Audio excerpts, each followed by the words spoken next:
Start.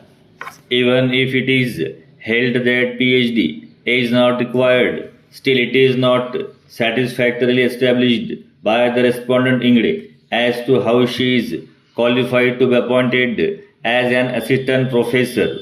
In view of clause 4.4.6.1, it was contended on behalf of the respondent that the judgment of the case YKV Jairaj and others versus Kalyani Mathivanam 2015 6 SCC 363 would not be made applicable in the present set of facts as in the said matter. The state of Tamil Nadu has not adopted the UGC guidelines. However, in Maharashtra also there is no amendment to the Maharashtra Public Universities Act, and the notifications and regulations would govern the services of the professors and other designation. Admittedly, the petitioner college is autonomous and not receiving any grant from the UGC para. The High Court's attention was drawn to the UGC guidelines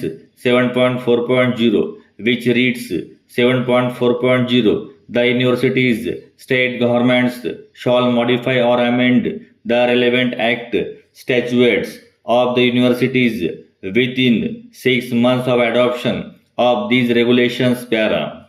Though this has been the direction, however, there is no such modification by the state of Maharashtra in the Maharashtra Public Universities Act or any modification by the university. In fact, it is not necessary to assign any reason while termination services of probationer para. As the respondent availed the maternity leave of 10 months immediately after her appointment, there could not be any assessment of her performance and therefore fresh order issued in respect of probation commencing from April 1st, 2016.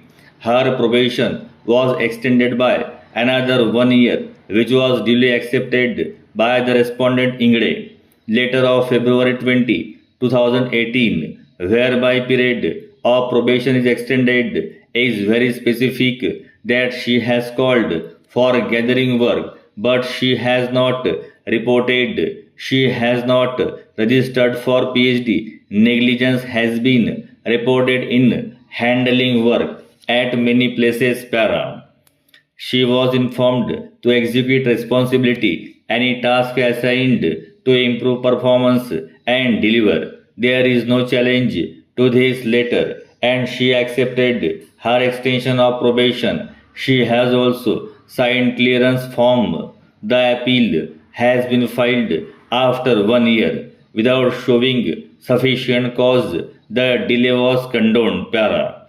The joint director did not file reply whether the state government has adopted UGC regulations and statutes by way of amendment. As such, after going through the documents placed on record and citations relied upon, the High Court has voiced satisfaction that due procedure has been followed by the management before terminating the services of the respondent probationer.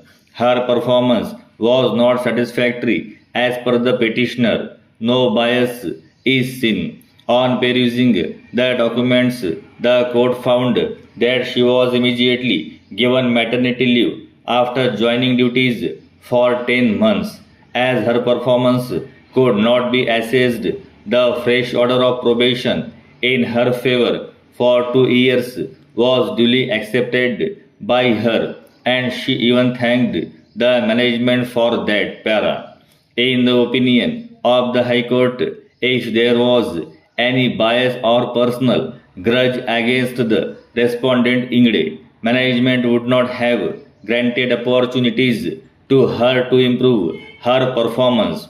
As such, there is no illegality in the termination of service order passed by the management para. The college tribunal has also not discussed as to why the appellant respondent 1 is entitled for 75% back wages.